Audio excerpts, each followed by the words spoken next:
what's going on, everybody? This is John Jake Gaming on the mic here, coming at you with a brand new episode of the Gore Pirates Dynasty here on NCAA 14, featuring that college football revamp. We find ourselves entrenched in another season of Gore Pirates football, and we're getting some of the attention that we finally deserve. We come in not only undefeated, but ranked number 12 in the state of Oklahoma, but we could have a potential trap game on our hands. This time out, we are taking on Drumright, and Drumright is having a decent season, 2-3 overall, but we actually should be the better team on paper, which is the first time that I think I can say that literally this entire series. We have a C+ overall squad, a C offense, B- defense, while Drumright is C's across the board. So they're not bad, but they're certainly not at our level either. So we should be able to win this game. They are coming in on a 2-game winning streak, so can't take them for granted, but a game that I feel that we definitely should win, and I hope you guys are excited for this game regardless. If you're excited as I am, make sure you go ahead, smack that like button, hit that subscribe button as well if you do have to be brand new to the channel. Let's go ahead and be like Trey Songz and dive right into it. I'll see you guys on the field. Alright boys, so let's go ahead and get this thing officially underway, as Drumright will start with the football. We'll see what the Tornadoes have up the sleeve for us, as Nixon's going to drop back. First play of the game and opens it up to a McKinney down the sideline. He'll pick up a gain of 20 on that particular play, so a good start for the Tornadoes as they try to pull this upset off against your number 12 ranked Gore Pirates. We'll see what's in store for us on the very next play, as they're already at about midfield, as Nixon will hand it off to Grayson on the outside. Gets away from one tackle, usually a sure-handed tackler, and Porter Lindstrid is eventually brought down, but not before picking up a gain of 5 yards. So third and short coming up for the Tornadoes, as Drumright will seek to continue the drive, as Nixon will drop back, looks over to the left-hand side, finds Quandre Gunter, and Quandre Gunter will pick up yet another first down. The Tornadoes are putting together a pretty steady drive here so far, as Thomas Holsky was going to line him up like a Christmas tree, but he falls. He trips over his own feet. And you know, sometimes that's just what you get when you have 14 to 17-year-old kids. You're going to have those types of mistakes, and sometimes, you know, not the most gracious football players, that's for sure. So you hate to see it, and you also hate to see Porter Lindstrid go down with injury. So Isaac Smith is going to fill in at the safety position, as we'll try to force them on a 3rd and 12, getting it out to McKinley, breaks one tackle, finally is brought down from behind. It looks like it was Dalton Barrettine that made the tackle, but on a 1st and goal, AJ Nixon will run it in, and that is how the first points on the board will actually be scored. Drumright is going to take the lead off of a solid 3-minute drive. So we had a chance at the possession ourselves. However, we did end up going 3 and out, so a slow start for sure for your Gore Pirates. Just hoping that it doesn't get out of hand here in this first quarter of action. Again, the Tornadoes find themselves at about midfield, as Nixon will drop back to pass. Tries to throw over the middle. He had an open receiver, just could not put it on the money though, and that will be incomplete. However, 2nd and 10 coming up, and James Grayson will pick up some of that yardage required in order to pick up the first down, making it 3rd and 4, as Nixon will look over to the right-hand side, had the first down in Bradford, but it was a little bit off target, and Bradford could not haul it in. So Tornadoes do have to go ahead and punt the football away, but now we go to work ourselves on this 1st and 10, trying to get our first down of the game, as Beef Wellington had it, but dropped it. So the first pass attempt is going to be incomplete.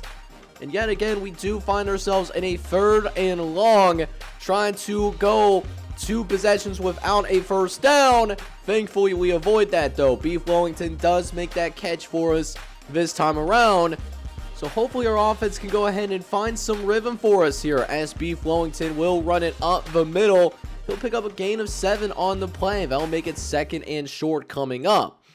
Second and 3 as Thompson lines up in the shotgun. Thompson running out of time, but it's going to find the tight end, Joe Mitchell, at the very last moment. That's good for a first down as well. And now I think we are starting to cook, or at least so we thought. I really wanted to set up that particular screen up, but maybe that play action boot screen might be something that we might have to shelf for a different time, because that was not working very well at all. So, second and 14 coming up. It's going to try to pick up some yards here, but that's also going to be incomplete. Tulsa could not bring that in a familiar spot for your Gore Pirates. 3rd and 14. Not a spot that we want to be in, but that's where we see ourselves at. Thompson's going to try to make something happen, looking for somebody to get open that would be worth the first down marker, and just couldn't do anything with it. Had to accept the sack. And yeah, that is going to be an end to your first quarter of action. Drumright might actually have us in a trap game after all. We're down 7-0 already.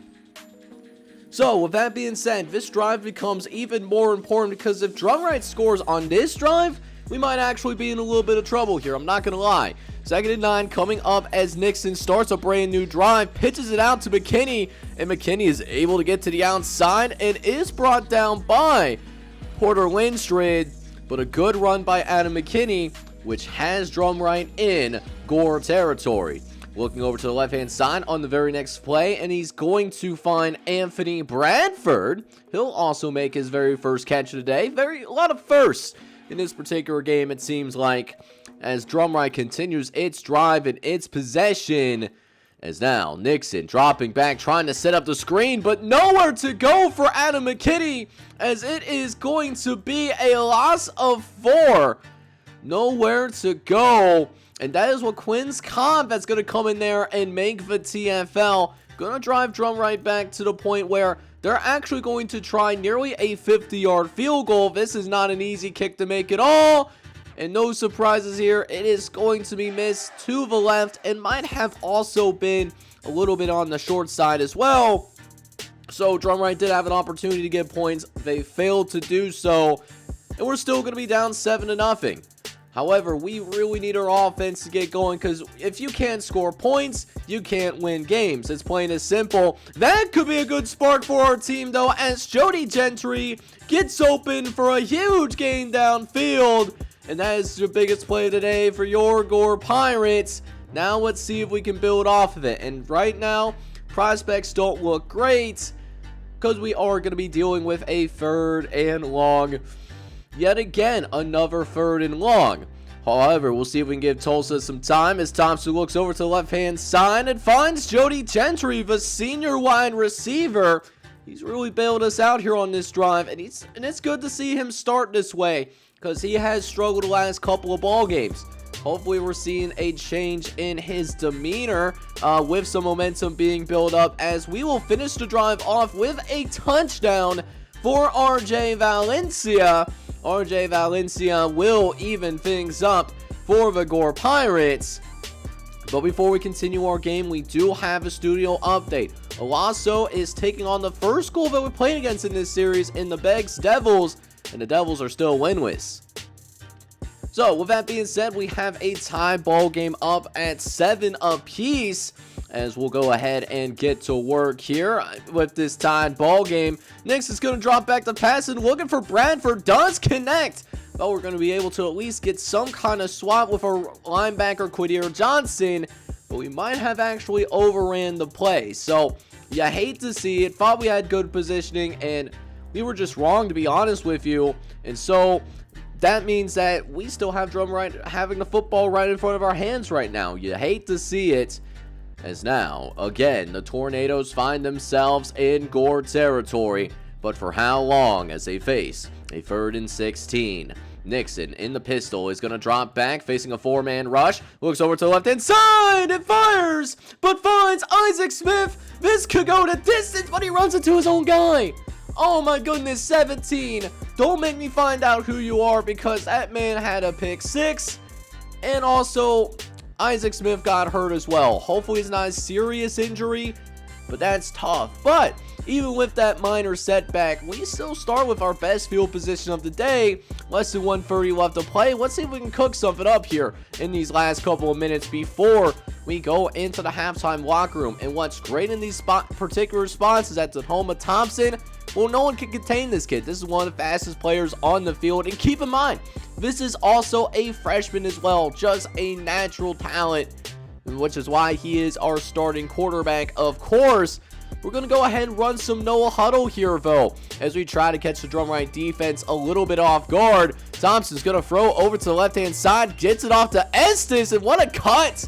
What a cut by Charles Estes, and that's how we'll get our first passing touchdown today. The Gore Pirates will finally have their first lead of the day, and that is courtesy of a Charles Estes touchdown catch. So we do get an update on Isaac Smith, who did have the interception on the previous drive. He did hurt his elbow, and the trainers have ruled him out for the rest of this game. But our defense will still pick it up. It's the next man up mentality here at Gore High School for sure, as we'll see Nixon go ahead and get brought down, and looks like that might have been Savion Simmons getting in there and forcing that fumble. So again, we see our offense out on the field for yet another drive. We're looking to capitalize on the amazing field position that was once again created by our defense. Goal line situation coming up as we're getting to the last minute of the first half, as Thompson will run it to the right-hand side for RJ Valencia, who is going to spin into the end zone. Touchdown, Pirates! And since falling 7-0, we take a 21 unanswered points momentum, and we'll take that into halftime with us. We'll have a 14-point lead and possibly the ball to start the second half. So we actually do get the ball to start the second half. I wasn't 100% sure because I was having a little bit of a brain fart, but yeah, we get the ball to start the second half, so you love to see it. We'll see what our offense can do here to start the drive off as we get it out to Jody Gentry on that quick slant, and he's able to turn that in to a gain of 15. As, hey, if it's not broke, why try to fix it? We're just going to keep passing that football, as Beef Wellington is going to come around and make that catch for us as well. We'll now have a 3rd and long, though. So, rest of the drive might be under some scrutiny here if we don't pick up the first down, but that will not matter, though, as Joe Mitchell will be part of that 10 toes down, 10 toes for 10 yards. You love to see it. So that means we are right outside of the red zone yet again, but now we will be making yet another red zone entry with another catch from Jody Gentry, who's on the verge of 100 yards, but it will be Joe Mitchell who finds the end zone. What a great day it is to be a tight end for the Gore Pirates, as among those tight ends, that's the second score of the day. Both of the touchdown passes that we did end up seeing Tahoma Thompson throw so far. So the Gore Pirates have a convincing lead here, 28-7. Really have done a great job of overcoming that incredibly slow start here in the first quarter of action. So that being said, here we got 2nd and 5 coming up. Nixon dropping back, looks over the middle and finds McKinney. McKinney going to work yet again as he picks up a first down for the Tornadoes. He's having a solid game, closing in on 50 yards, and really has been a bright spot for what has been a putrid day for the Drum Right offense outside of the first quarter. Very next play, though, Nixon again will drop back to pass, facing some pressure and wanting to get it out to Bradford, but he just drops it. You can't even blame that on Nixon this time around. I mean, that was just straight up dropped. So now it's going to be a 3rd and 13 coming up, as Nixon will run it with Grayson, but runs into a wall of defenders. Porter Winstrid will be the one to finish up the drive once and for all. So the Tornadoes do have to go ahead and punt this ball away. 3.5 minutes left to play in the 3rd quarter as Gore takes over. Thompson looking over to the right-hand side and finds Beef Wellington. Beef Wellington able to move it forward for a 20-plus yard gain on the play, as Beef Wellington continues his breakout performance. Really not a lot of answers from the Drum Right defense at the moment. However, we do face 3rd and 6, so we'll see if this is a moment where we go back to the senior receiver and Beef Wellington Instead, we go to Delano Tosa, who makes his first catch of the day. Can't reach the first down marker, but it's only 1 yard. So, hey, 4th and 1, gotta risk it for a biscuit. We will go for it, and we just turned this into a glorified tush push. Tahoma Thompson just basically went right under the center after the speed option, and, hey, turned that into a first down. So the drive will continue after all as we try to add even more points onto the scoreboard if we can help ourselves in that regard. Their next play coming up for the Gore Pirates as they'll pitch out to the outside to RJ Valencia. Nice outside contain at first, but RJ Valencia was just a little quicker than that defensive lineman, able to go ahead and think of another first down as Thompson's going to run up the gut for RJ Valencia, and that will be a gain of 6 yards on the play. Meanwhile, 2nd and 4 coming up as Tahoma Thompson will go to work. Thompson is going to go ahead and run the read option, and the read option will pick up a gain of 7 on that particular run. Another first down for the Pirates that will entrench us into the red zone. We're going to finish that drive off as Mitchell finds the end zone yet again. Touchdown, Pirates! And how about this? You thought that we were in a little bit of a trap game the way that we started. That is certainly not the case anymore. But Caletta can't say the same thing. They fell for the trap as Hawthorne High School is going to pull it off against 25th ranked Caletta. Might see Hawthorne ranked here in this top 25 soon. So how about that for a dramatic victory for the Miners program? But let's see if we can finish the job on our end as well. 1st and 10 coming up as they're going to be a throw over to the right-hand side to Trey Lewis. That'll be the first time that we've called his name all night long. He's been pretty quiet so far today. We'll see if they go back to him on the nice out route. However, they will continue that out route cheese against our defense, as that will bring an end to the 3rd quarter of action. But even the drum right trying to put a drive together, it's been a great performance for Gore, able to get 35 unanswered points. But now we jump into that most important quarter of any football game, regardless of level. It is that 4th quarter. Let's see if our boys can finish the deal, as right now it seems like Drum Right's going to be brought into a tough decision. 4th and 9. And on their own 40-yard line, they're actually going to go for it here. Feeling a little spicy. Nixon throwing over the middle and finds Trey Lewis again, who just caught his first catch earlier in the drive. Keeps Drum Right's offensive hopes alive here in this one. Keeps the drive alive. So, with that being said, Drum Right has a new set of downs that they can go ahead and work off of now. But will it be in vain, though, as the Tornadoes do face yet another 3rd down. This one only for 3 yards. Nixon trying to run it up the gut with James Grayson, but just has nowhere to go. But they've already went for it on 4th and 9. A 4th and 2 won't hurt them, though, as Nixon's looking to try to run to the outside, and he'll pick up the first down yet again. AJ Nixon will pick it up, and so Drum Right will have a 1st and 10. Nixon looking over the left-hand side, but it's going to be intercepted by LaQuince Cobb, who's going to stay on his feet as well. Hang on now. He actually turns that into a little bit of a gain. However, he does get shaken up as well. We've already seen Isaac Smith go down. Hopefully his injury isn't too serious either. Looks like he's hanging on to that elbow. But that being said, we have a brand new possession again, as that is the 3rd turnover forced by that Gore defense after all. And now our offense is going to be going to work ourselves. We got a gain of 6 on the play to start this next drive out. Not a lot of action for RJ Valencia so far, but maybe we can get some action here as we do set up that play action boot screen.